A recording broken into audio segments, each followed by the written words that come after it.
नमस्कार दोस्तों, आइए जानते हैं दिल्ली की आज की फटाफट बड़ी खबरें। दिल्ली के 300 से ज्यादा स्कूलों में बम रखे जाने की धमकी। सुबह दिल्ली के 300 से ज्यादा स्कूलों में अचानक बम धमकियों की खबर फैल गई। ये धमकियां ईमेल के जरिए आईं। जैसे ही खबर फैली, स्कूलों में अफरा तफरी मच गई। बच्चों को तुरंत स्कूलों से बाहर निकाला गया और माता पिता परेशान होकर स्कूलों के बाहर जमा हो गए। पुलिस, बम निरोधक टीम और डॉग स्क्वाड मौके पर पहुंचे और स्कूलों की गहन जांच की। द्वारका, नांगलोई, गोयला डेयरी और प्रसाद नगर के स्कूलों से धमकी मिलने की कॉलें। लेकिन जांच में राहत की खबर यह थी कि सभी धमकियां फर्जी निकलीं और किसी स्कूल में बम नहीं पाया गया। दिल्ली में सुबह सुबह हुए 2 एनकाउंटर। शनिवार की सुबह दिल्ली पुलिस ने 2 अलग अलग जगहों मेहरौली और नांगलोई में एनकाउंटर की। लंबे समय से पुलिस के लिए सिरदर्द बने अपराधी कनिष्क उर्फ कोकू पहाड़िया को आखिरकार पकड़ लिया गया। मुठभेड़ के दौरान कोकू के पैर में गोली लगी और एक पुलिसकर्मी भी हाथ में घायल हुआ। कोकू पर 13 मुकदमे दर्ज हैं, जिनमें 5 आर्म्स एक्ट के हैं। वह दिल्ली के मदनगीर का रहने वाला है और हथियार सप्लाई के धंधे में सक्रिय था। पुलिस का कहना है कि उसकी गिरफ्तारी से हथियारों की अवैध सप्लाई पर बड़ी चोट पड़ी है। दिल्ली पुलिस ने पहले ही पकड़ लिए थे आईसिस आतंकी। दिवाली की रौनक और छठ की तैयारियों के बीच दिल्ली पुलिस ने एक बहुत बड़ी आतंकी साजिश को समय रहते रोक दिया। 16 और 18 अक्टूबर को पुलिस ने 2 आईसिस प्रेरित आतंकियों को गिरफ्तार किया था, लेकिन इस बात को पूरा 9 दिन छिपाकर रखा गया। पुलिस ने बताया कि अगर त्योहारों के दौरान यह खबर बाहर आती तो लोग डर के मारे मंदिरों, बाजारों और मॉल्स में नहीं जाते। इसीलिए यह चुप्पी कोई गलती नहीं बल्कि सुरक्षा की योजना थी। अब जाकर इसका खुलासा हुआ है और यह दिखाता है कि दिल्ली पुलिस ने कितनी सतर्कता से हालात को संभाला। गुरुग्राम में भी महज 1.5 लाख में मिलेगा फ्लैट। हरियाणा सरकार ने गरीबों के लिए एक बड़ी खुशखबरी दी है। नई हाउसिंग पॉलिसी के तहत अब गुरुग्राम और फरीदाबाद जैसे शहरों में सिर्फ 1.5 लाख रुपये में फ्लैट खरीदे जा सकेंगे। सरकार ने बिल्डरों को निर्देश दिया है कि जो भी कॉलोनी या सोसाइटी बनाएगा, उसे अपने प्रोजेक्ट का 15 से 20% हिस्सा EWS वर्ग के लिए आरक्षित करना होगा। इन फ्लैट्स का आकार 200 से 400 वर्ग फीट तक होगा। इसका मकसद ये है कि हर परिवार को अपनी छत मिले, चाहे उसकी आमदनी कितनी भी कम क्यों ना हो। दिल्ली पर फिर सीलिंग का साया। MCD ने चांदनी चौक में 100 दुकानों को दिए नोटिस। भैया दूज के मौके पर दिल्ली के चांदनी चौक में MCD ने दुकानों की सीलिंग शुरू की। पहले कटरा नील बाजार की 9 दुकानों को सील किया गया। उसके बाद लगभग 100 दुकानदारों को नोटिस जारी किए गए। दुकानदारों का कहना है कि त्योहारी सीजन में यह कार्रवाई उनकी आमदनी पर बड़ा असर डालती है। MCD का कहना है कि ये दुकानें अवैध निर्माण में हैं। दुकानदारों और व्यापारिक संगठनों में इस कार्रवाई को लेकर नाराजगी है। दिल्ली में आवारा कुत्तों को 300 जगहों पर खिला सकेंगे खाना। दिल्ली नगर निगम ने अब आवारा कुत्तों की देखभाल को लेकर एक बड़ा कदम उठाया है। शहर के विभिन्न इलाकों में 300 डॉग फीडिंग पॉइंट्स बनाए जा रहे हैं, जहां लोग बिना किसी रोक टोक के कुत्तों को खाना खिला सकेंगे। इसके अलावा 2 नए डॉग शेल्टर होम भी बन रहे हैं। MCD की स्थायी समिति की अध्यक्ष सत्या शर्मा के अनुसार हर वार्ड में 3 से 4 ऐसी जगहें तय की गई हैं और यह काम पार्षदों व स्थानीय नागरिकों की मदद से हो रहा है। इससे न सिर्फ कुत्तों को खाना मिलेगा, बल्कि इंसानों और जानवरों के बीच तनाव भी कम होगा।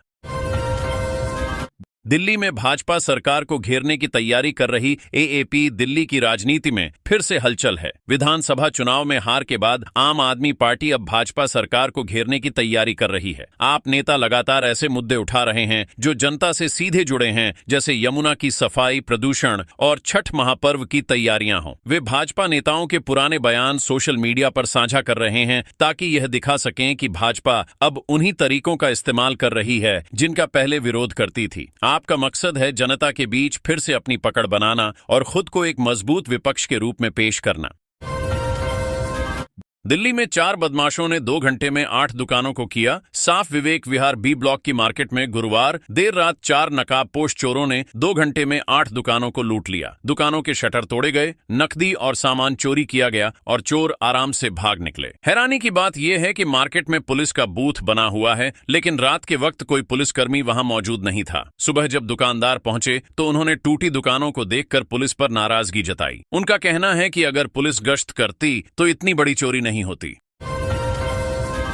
कार्बाइड गन से दर्जनों लोगों ने अपनी आंखें गंवाई। दिवाली के दौरान लोग पटाखों की जगह कार्बाइड गन का इस्तेमाल कर रहे थे। ये गन प्लास्टिक की पाइप और कार्बाइड मिलाकर बनाई जाती है, जिसमें पानी डालने पर तेज धमाका होता है। इस धमाके में पाइप फटते हैं और कार्बाइड के छोटे छोटे टुकड़े उड़कर आंखों में चले जाते हैं। इसका नतीजा बहुत भयानक रहा। दिल्ली एम्स में कई लोग इलाज के लिए पहुंचे जिनकी आंखों की रोशनी खतरे में है। मध्य प्रदेश में लगभग 150 लोगों ने अपनी आंखों की रोशनी गंवा दी। कुल मिलाकर 300 लोग जख्मी हुए। इस पूरे मामले में सोशल मीडिया पर वायरल हुए वीडियो ने लोगों को इस खतरनाक प्रयोग की तरफ बढ़ावा दिया। दिल्ली एनसीआर में बड़े ड्रग्स रैकेट का भंडाफोड़। दिल्ली और उसके आसपास के इलाके में नशीले पदार्थों का अवैध कारोबार काफी बड़ा और संगठित है। राजस्व सूचना निदेशालय ने हाल ही में इस बड़े रैकेट का पर्दाफाश किया। इस अभियान में बड़ी मात्रा में ड्रग्स जब्त किए गए। एम्फेटामाइन, कोकीन, हेरोइन और गांजा। इसके साथ ही अवैध रूप से प्रयोग होने वाले रसायन भी पकड़े गए। इन ड्रग्स का अवैध बाजार मूल्य लगभग 109 करोड़ रुपए बताया गया। इस कार्रवाई में 26 विदेशी नागरिक गिरफ्तार हुए। यह मामला दिखाता है कि राजधानी क्षेत्र में नशीले पदार्थों का कारोबार कितना खतरनाक और बड़े पैमाने पर हो रहा है। नोएडा इंटरनेशनल एयरपोर्ट पर बड़ा अपडेट। नोएडा में इंटरनेशनल एयरपोर्ट का निर्माण पूरा होने के कगार पर है। मुख्यमंत्री योगी आदित्यनाथ निर्माण कार्य का निरीक्षण करेंगे और कार्य की प्रगति देखकर प्रधानमंत्री मोदी से उद्घाटन की तारीख तय कर सकते हैं। एयरपोर्ट के टर्मिनल और बोर्डिंग की सभी तैयारियां लगभग पूरी हो चुकी हैं। पहले कुछ संशय था कि उद्घाटन समय पर हो पाएगा या नहीं, लेकिन निरीक्षण के बाद तारीख साफ हो सकती है। यह एयरपोर्ट न केवल यात्रा को आसान बनाएगा, बल्कि नोएडा और आसपास के इलाकों के लिए आर्थिक और लॉजिस्टिक रूप से महत्वपूर्ण साबित होगा।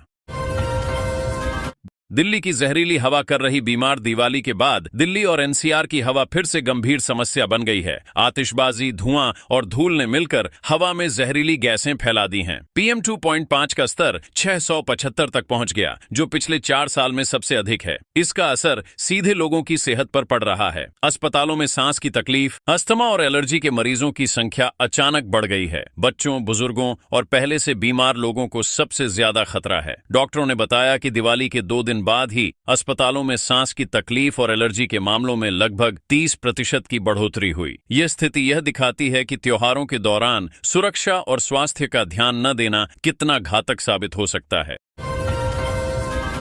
112 दवाइयां क्वालिटी चेक में फेल हुई। दवाइयों की गुणवत्ता पर गंभीर सवाल उठ रहे हैं। सितंबर 2025 में सरकारी जांच में 112 दवाइयों के सैंपल क्वालिटी टेस्ट में फेल पाए गए। इसका मतलब है कि ये दवाइयां मरीजों को ठीक करने की बजाय नुकसान भी पहुंचा सकती हैं। कुछ दवाइयां तो पूरी तरह नकली पाई गईं। यह स्वास्थ्य सुरक्षा के लिए गंभीर चुनौती है और दिखाता है कि दवाओं की निगरानी और गुणवत्ता सुनिश्चित करना कितना महत्वपूर्ण है।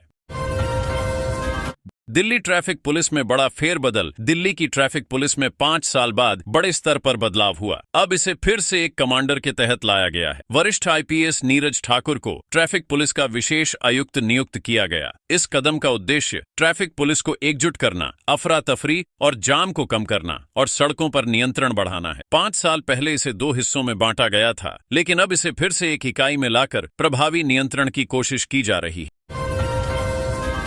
दिल्ली में क्लाउड सीडिंग पर उठे सवाल। भाजपा सरकार ने दिल्ली में प्रदूषण कम करने के लिए क्लाउड सीडिंग ट्रायल किया। आम आदमी पार्टी ने इस पर सवाल उठाए। उन्होंने पूछा कि SOP का पालन क्यों नहीं हुआ, जनता को जानकारी क्यों नहीं दी गई और ट्रायल के असर को छिपाया क्यों गया। क्लाउड सीडिंग में सिल्वर आयोडाइड का ज्यादा इस्तेमाल आंखों, सांस और त्वचा के लिए नुकसानदेह हो सकता है। यह मामला दिखाता है कि प्रदूषण नियंत्रण के नाम पर किए जाने वाले प्रयोगों में भी सुरक्षा और पारदर्शिता का ध्यान होना चाहिए।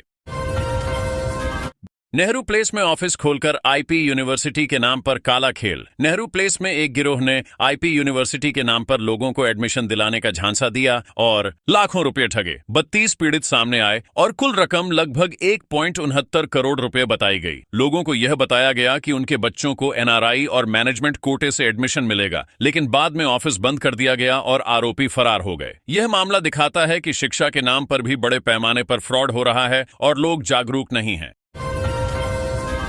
सीएम रेखा गुप्ता ने दिल्ली वासियों को दी खुशखबरी। दिल्ली में छठ पर्व मनाने वालों के लिए मुख्यमंत्री रेखा गुप्ता ने एक बड़ी खुशखबरी दी है। उन्होंने 27 अक्टूबर सोमवार को सरकारी छुट्टी की घोषणा की। यह दिन छठ पर्व का तीसरा और सबसे महत्वपूर्ण दिन होता है। इस दिन लोग सूर्यदेव को अर्घ्य देने के लिए सुबह से तैयार होते हैं। नदी, तालाब या जलाशय के किनारे लोग सूर्योदय और सूर्यास्त के समय पूजा करते हैं। पूरे दिन परिवार पूजा और त्योहार की तैयारियों में व्यस्त रहता है।